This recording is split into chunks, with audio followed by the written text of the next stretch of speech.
Welcome to the History Hot Tub, and today we're going to be talking about revolutions. Every student can become fascinated with discussions about revolutions. If you're an American, North or South, revolution is an important moment and maybe a defining moment in your country's history. Even the most rudimentary world history course will expose us to the American, French, Haitian, and Spanish revolutions, which all occur over a very brief period in the late 18th and early 19th century. Later, of course, you get a healthy dose of Russian, Mexican, and Chinese revolutions of the early and mid-20th centuries. And if your teacher doesn't run out of time, you might even get to the Arab Spring and the bouquet of colorful purple, orange, and rose revolutions. Plenty of revolutions to go around. Today, however, I want to delve into the most important revolution in Western history and probably in all of world history. All you Americans, sit down, lower your hands, you're not even close. Many of you might be guessing the Industrial Revolution or the Agricultural Revolution, and I would be hard-pressed to dismiss your claims. I'm going to suggest, however, that the Scientific Revolution deserves the title, and I want to spend today's session making the arguments to support my claim. Even if you argue that the Industrial Revolution was the most important, because it changed the lives of nearly every living soul over a relatively brief blink of human history, it could not have happened without the Scientific Revolution, which predates it. Now, it is certainly true that outside of Europe, science has been chugging along in places like China, the Islamic world, and India for centuries, without interference from the monolithic conservative forces of the medieval Catholic Church. For centuries, the Church argued that all humans, well, all things, living or not, could be organized on the great chain of being, which was God's plan for the universe. Where God put you on the chain, whether you were a pope near the top or a grain of sand near the bottom, is where you were going to be. To audaciously believe you understood the world outside the chain, or to challenge the great chain, was to blatantly claim that God made a mistake. Claiming God made a mistake could get you hung, burned at the stake, boiled, or buried to your neck to be eaten by pigs. It was a pretty good gig to be at the top of the great chain, from where you could squash all attempts to challenge your authority. Now, it's a bit unfair to put all of this on the Church. Hindu leaders using the caste system and its threats of rebirth into a worse life than the miserable one you were already probably living, along with Confucian ideas of an ordered society which left women out of luck and money and property, weren't exactly encouraging change or improving people's lives. But I digress. Many of the essential inventions that subsequently brought Europe out of the grips of the Church and its great chain, including numbering systems, astronomy, algebra, gunpowder, navigation technologies, etc., were developed a long way from Rome. But it wasn't until guys like Francis Bacon,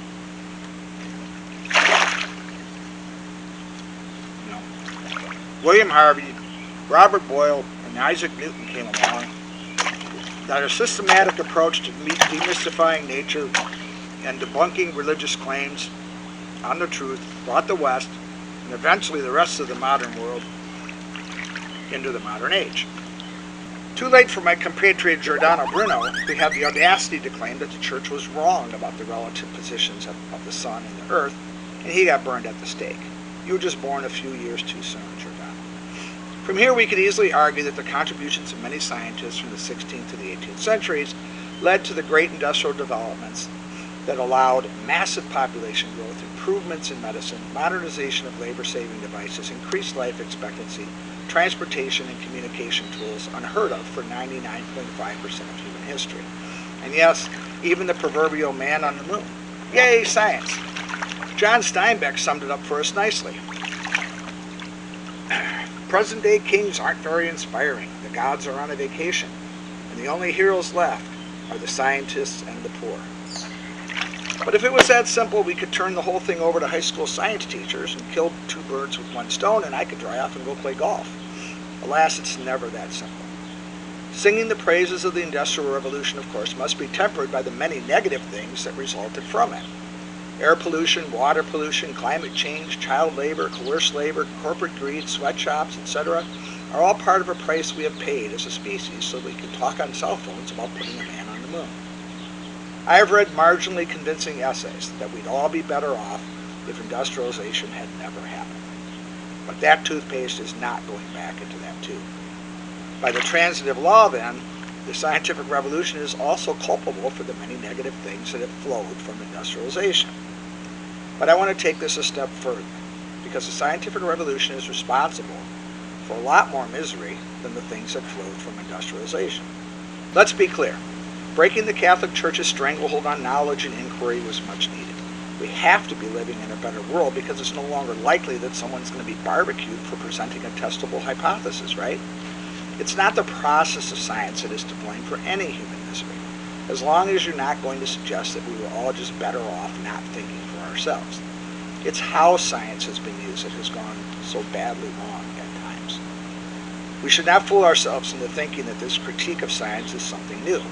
Breaking the great chain of being caused a lot of concern as people began to see the consequences of crumbling church authority. And as industrialization changed the way we live our lives, authors and poets and eventually movie makers were not hesitant to point out the dangers of science gone off the rails. Some of our most treasured works of fiction are based on the premise that science, without the reins of a moral compass, will always lead to chaos and disaster. Mary Shelley's Frankenstein from 1818, H.G. Wells' Time Machine, and Island of Dr. Moreau from the late 1800s, Aldous Huxley's Brave New World in 1932, and Arthur C. Clarke's 2001 A Space Odyssey from 1968, and then finally Michael Crichton's Jurassic Park in 1990. From Frankenstein to Jurassic Park, science is the cause of a world out of control, and was not the solution to problems. That was the promise of science once it drew us away from the grips of the Catholic Church. In the post-atomic world, an entire genre of movies terrified people from the United States to Japan as a warning of what uncontrolled forces of nature, unleashed by either mad or immoral scientists and governments, could bring. In 1954 alone, Creature from the Black Lagoon, Godzilla, and them all filled our screens with dire warnings of what uncritical faith in science could bring. Science was suddenly dangerous, and in the wrong hands could lead to any level of horror. Science itself is not objectively either a positive or a negative thing. Unless it is guided by moral principles which we have yet to agree upon as a species, the potential for great harm looms. The building of atomic weapons themselves, so widely hailed for a brief moment in 1945, almost immediately became a source of abuse and manipulation as people hid from monsters they could not defeat and dodged falling buildings and giant monster feet as they ran through the streets of Tokyo. The point is, it didn't take a rocket scientist to understand what science out of control meant for our species. These dramatic depictions of science gone bad, however, disguise one of the most serious consequences of the scientific revolution. That is, governments making policy based on what folks sold them as scientific evidence. It's completely understandable that decision makers welcomed alternatives to the because God said so method of policymaking. Science was changing the world, and governments should rightfully be on board. But arguments that aren't really science, or science that ignores morality, have brought untold misery to millions of people. The list is long enough that if I tried to cover all of it in this session, I'd be a shoo-in for the next champion of the Mr. Prune reality show, 8 p.m. Mondays on Fox. Let's take a look at how science without restraint has led to horrific social and political policies. I won't waste your time with such obvious atrocities as Nazi Germany's experiments on twins, or the use of Jews in scientific studies, or the use of African American soldiers by the U.S. government as unwitting subjects of studies of drugs and STDs. These stand on their own as unspeakable atrocities done in the name of science. Instead, I want to speak briefly about the scientific justifications for racism, social Darwinism, and eugenics. Each of these gives us an insight into what pseudoscience, or science being employed without moral standards, can do. And you don't need giant ants or creatures emerging from under the sea to make the point. Racism surely developed first among these, though its date of birth is at best fuzzy. According to the Stanford Encyclopedia of Philosophy, the first European mention of the idea of purity of blood came out of Isabel and Ferdinand's Reconquista. Not content to just drive the Muslims and Jews from the Iberian Peninsula, these two decided that declared faith alone wasn't enough. Many Jews and Muslims had in fact converted to Christianity to avoid persecution, but because of their lineage, they couldn't be considered real Christian by these two. So anyone who could be accused of having Moorish or Arab blood had to go. This, of course, isn't science, but it gives us a glimpse at the origins of how and why man created the idea of race to serve political ends. Interestingly, it's the Spanish who also first accelerated explicit anti-black and anti-Native American racism. While it is true that Arab slave merchants who weren't that picky when it came to skin color and deciding whom to sell, had assigned their darker-skinned enslaved people to more menial tasks. The Spanish, however, opened the doors to racism by the heavy importation of Africans to the Americas, where Native Americans were already being enslaved. By the late 1600s, science was being used to justify the harsh treatment of people of color, because remember, the scientific revolution opened the door to investigations and inquiries of all kinds. A New Division of Earth by Francis Bernier, published in 1684, created a taxonomy of humans. Science, right? He described 4 or 5 distinct races based on such clearly scientific traits as skin tone, eye shape, broadness of shoulders, texture of hair, thickness of nose, etc. Bernier's idea was provocative in many ways, not the least of which was how to resolve the story of Genesis, which clearly declares all men to have been descended from the same 2 parents. How do we account for race if everyone is descended from Adam and Eve? None other than the prominent philosophers David Hume and Immanuel Kant went to verbal war over this issue. Hume, using scientific observation, declared that, quote, all other species of men to be naturally inferior to whites. There never was a civilized nation of any other complexion than white, nor even an individual, eminent in either action or speculation, unquote. For Hume, the Bible and its story could be true, but that non-white people clearly were created to be a different species from white folks. The Bible didn't mean people of color when it meant Adam's descendants. They were simply another species, like horses or snakes.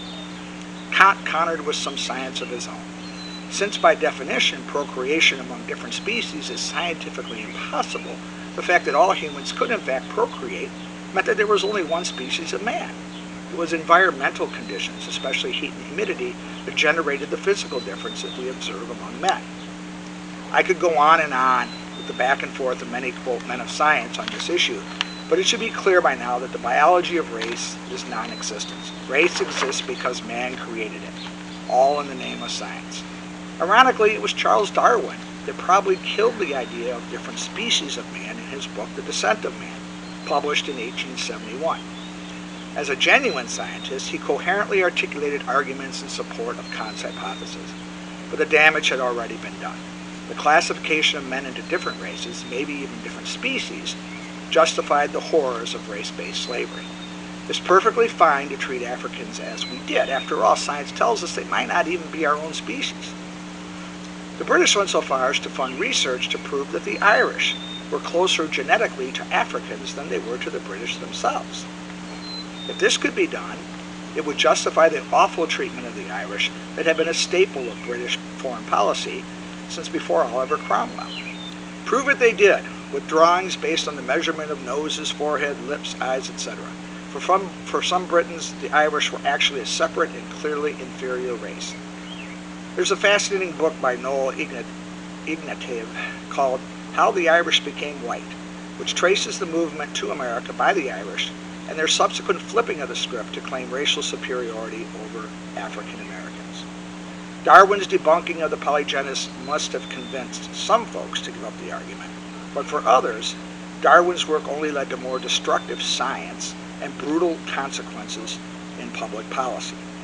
Social Darwinism, which Charles would have been embarrassed to have his name attached to, becomes the justification for a lot of degrading racist activities. The circular argument based on biological Darwinian concepts such as survival of the fittest and natural selection went something like this. Daddy, why do Europeans have so much stuff when Africans seem so poor? Well, son, Europeans are just better fit to succeed. But Dad, how do we know they're better fit to succeed? Well, son, just look at all their stuff. White people are clearly genetically superior. Yay, science. The science of transferring solid biological theories to fluid social structures was not good science, but it didn't stop people from justifying a wide range of evils. Forced labor and race-based slavery was, of course, long established before Herbert Spencer, Walter Bagehot, and William Graham Sumner began to argue that racism was based on science. But now imperialism and tolerance of social inequalities can now be based on science. Social Darwinism could be used to justify practically any policy that favored those already in charge. Science had replaced the Catholic Church in preserving the status quo and keeping those on top exactly where they were. The most heinous example of science gone off the rails and adversely affecting the social order might very well be eugenics. Launched ironically by Darwin's half-cousin Francis Galton in the late 1800s, eugenics claimed that the human race could be improved by ridding society of its less desirable members. As Galton's ideas gained steam from policymakers in the United States trying to engineer a better world based on science, 32 states passed laws allowing for the forced sterilization of these undesirables. An estimated 64,000 people underwent procedures to make sure they could not procreate. Who were these undesirables?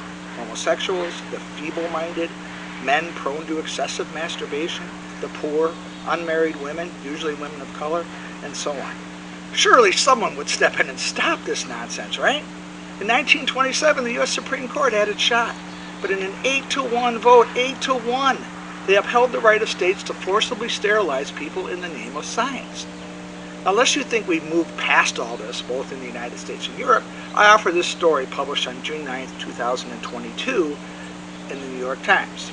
A British researcher by the name of Michael Woodley was working at one of Belgium's leading universities. The result of his research indicated there had been a decline in IQ in France since large-scale immigration from North Africa began, proving scientifically that there is a relationship between race and cognitive abilities. Of course, this is trash science that has been condemned universally. Almost universally. And I say almost because in the manifesto written by the teenager who killed 10 black people in a Buffalo supermarket, the shooter cited Woodley's work as a justification for his actions. 10 dead people, all in the name of science. For better or worse, and sometimes a little of each, the scientific revolution brought great change to our world and to our species. Moving beyond 1,000 years of because God said so continues to hold much promise for progress, equality, and long, happy lives. While early scientists saw themselves as offering explanations that religion couldn't, science itself may have become a new religion in its own right. Karl Marx claimed, in Critique of Hegel's philosophy of right, that religion is the sigh of the oppressed creature, the heart of a heartless world, just as it is the spirit of a spiritless situation. It is the opium of the people. In this often misunderstood citation, Marx intended to show that when people are desperate, they seek answers and comfort in religion. Religion is an illusionary happiness because while it brings comfort, it doesn't address the underlying cause of people's desperation. Has science become the new religion? We put so much faith in science to solve things like climate change, diseases, etc. before they finish us off, that we excuse ourselves from dealing with the causes of these impending crises. Science will solve it all before we die, right? If we turn over all of our decision-making to science, just like medieval Europe did to the church, just because we have faith, we open the door to even further abuses. Just because we can do things we couldn't do before does not mean we should. And yet, in the absence of a moral compass to guide it, many policymakers will use science to justify the worst of what humans can be towards each other. The scientific revolution changed everything. Maybe it's time for a morality revolution? Until next time, this is Mark Pontoni from the History Hot Tub.